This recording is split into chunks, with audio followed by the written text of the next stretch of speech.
What is up, everybody? And today we have a, well, not new build, but we are revisiting one of our past Season 15 builds in Revenant, Silence and Squall, spamming, super spamming, whatever you want to call it.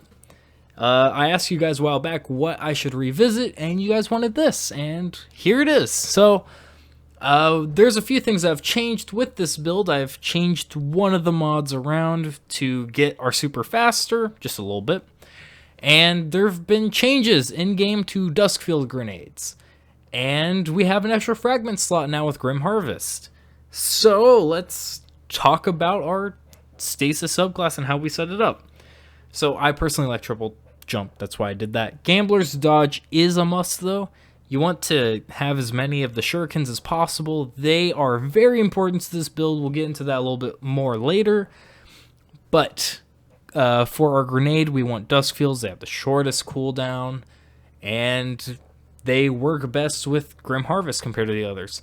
It slows enemies, and it can freeze and slow more enemies than Cold Snaps can, and Glacier Grenades are just going to kill them, possibly without applying slow or freeze to enemies, so it's kind of out of the running when we're trying to create shards.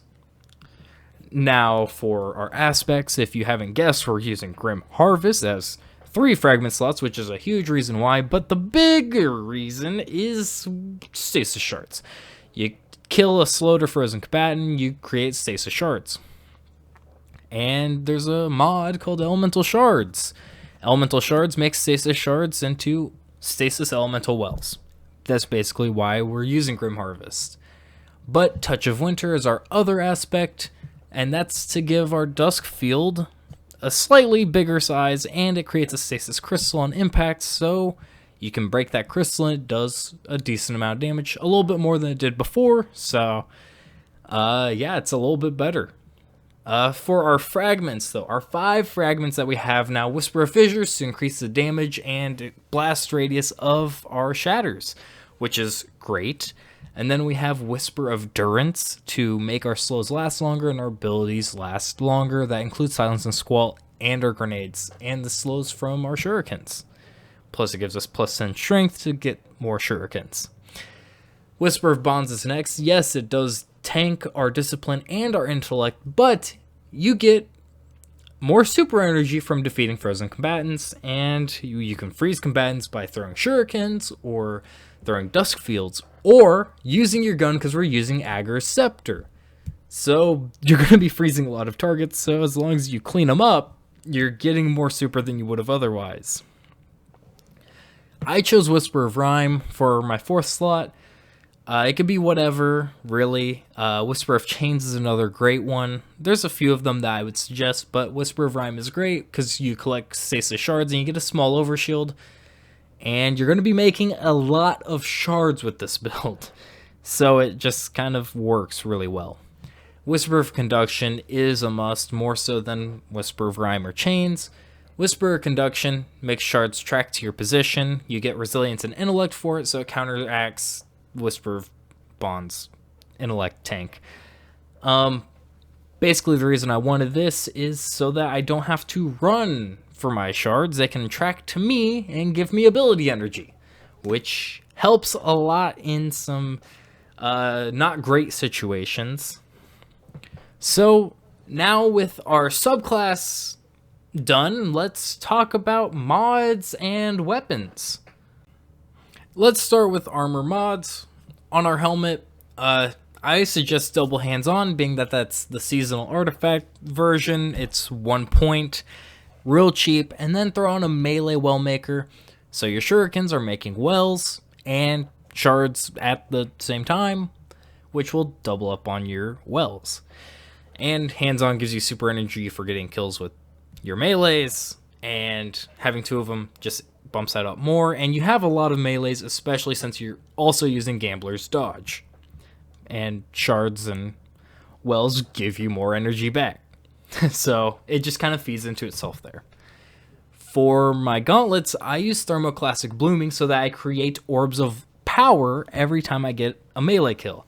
So my melees are creating super energy on kill from hands-on and from my Thermoclassic Blooming, I'm getting Orbs of Power with every melee kill.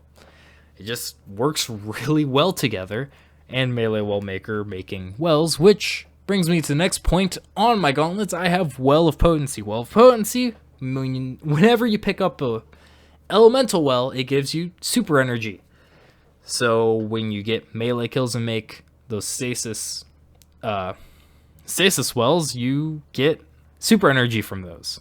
And we're going to get into some more after that. Also, you could throw in a champion mod on your gauntlets. Yeah, I'll get into that a little bit later. My chest, I have double trace rifle reserves, which is, I wouldn't say it's the most important thing, but it is very helpful when you're using something like Agriceptor, being that trace rifles work similarly to a primary like an auto rifle, but take special ammo and deal a little bit more damage. But it's still nice to have reserves. It's really nice to have it, so I highly suggest you double up on reserves.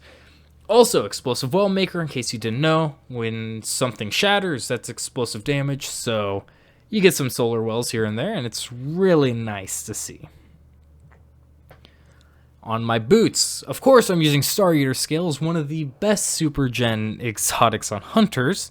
You pick up orbs and you get like 50% more per orb or something like that. And then the more orbs you pick up after your super's charged, the more damage your super does. It's just really nice. I use Orbs of Restoration to get more ability energy back when I pick up orbs, since I'm already making so many of them, being that shurikens hit like 3 enemies at a time. So that could be like 3 to 6 orbs whenever you hit 2 at once. So it's very nice. Trace Rifle Scavenger to pick up more ammo for my Agriceptor. Then Elemental Shards so that my Stasis Shards count as Elemental Wells to give me more super energy. It just feeds into itself.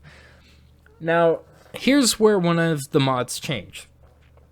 Of course, I'm using Resonant Siphon and Thermoclassic Strike to take out Overload champs and to regain abilities against champions. But I used to not have elemental armaments here. I used to use Font of Might.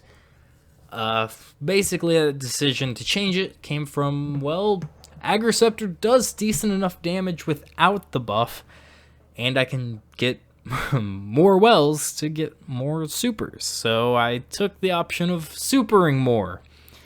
So it kind of could go either way. It's kind of whatever you feel like right there. Now, weapons, Agriceptor, that's the must. That's the one thing you really need. For your elemental weapon, your energy weapon, whatever you want to call it, you could use an auto rifle if it's an anti-barrier weak, anti-barrier overload, so that's going to be your Fallen and Vex. But if it's Taken or Scorn, you need Unstoppable. I would highly suggest the battle rifle, the BXR 5.5 Battler, especially with blunt execution rounds. With how many melees you have, you're going to have that massive 500% damage buff in PvE basically all the time. That is something I highly suggest if you have the blunt execution rounds roll for the BXR. Highly suggest you use the battle rifle. You won't be using it as much as Agriceptor for ad clear, but against champions it would be very nice to have in order to deal a lot of damage very fast with a primary. And heavies, it's really whatever you want. If you have someone on your team running particle deconstruction, a Reed's Regret would be amazing. But if someone on your team isn't running particle deconstruction, but is running G-Horn, you could run something like Ascendancy or Hothead or Hezen Vengeance. There's a lot of options in your heavy slot. So how does this build compare to the first time we did it? It's pretty similar. Not much has changed. I'm a little bit tankier. That's kind of the difference. I was using Whisper of Chains in this gameplay. I think Rhyme would make you even tankier, but overall your super gen is about the same. Your lethality is about the same. Basically, against big hordes, your dusk fields are a little bit less useful. But other than that, there's not very much different. It's still an amazing build to use, and I highly recommend it. But the changes to Revenant just weren't as big in PvE unless you're using Shatter Dive, which I may have a build for later this little season. But yeah, that's about it for this build. It's still extremely viable. It's extremely fun. Take it into Dares of Eternity. It's just really fun. But yeah, that's about it for this video. And next up, I think we're doing a Sunbreaker build that has all 3 champion mods. It should be really fun. I'll have to double check that. That could be wrong. But that's going to be it for this video. Please hit that subscribe button. I live stream occasionally. It's on YouTube too. You don't have to go to Twitch or anything. I also have a Twitter. You won't want to see the tweets on there, but if you are curious enough and brave enough to go there, I would love to see you there. I also have a Discord server. We're planning on doing Jackbox or something at some point soon. And that was a lot of fun last time, and I want to do it again. It's just time for me hasn't been great, and trying to get a bunch of people on the same schedule just doesn't work sometimes. But if you would love to play Jackbox with me and my friends, join Discord. I occasionally play D2 with people on there just when I have time, and it's not some weird hour of the day like it is right now. But yeah, that's about it. Thank you, and see you next time.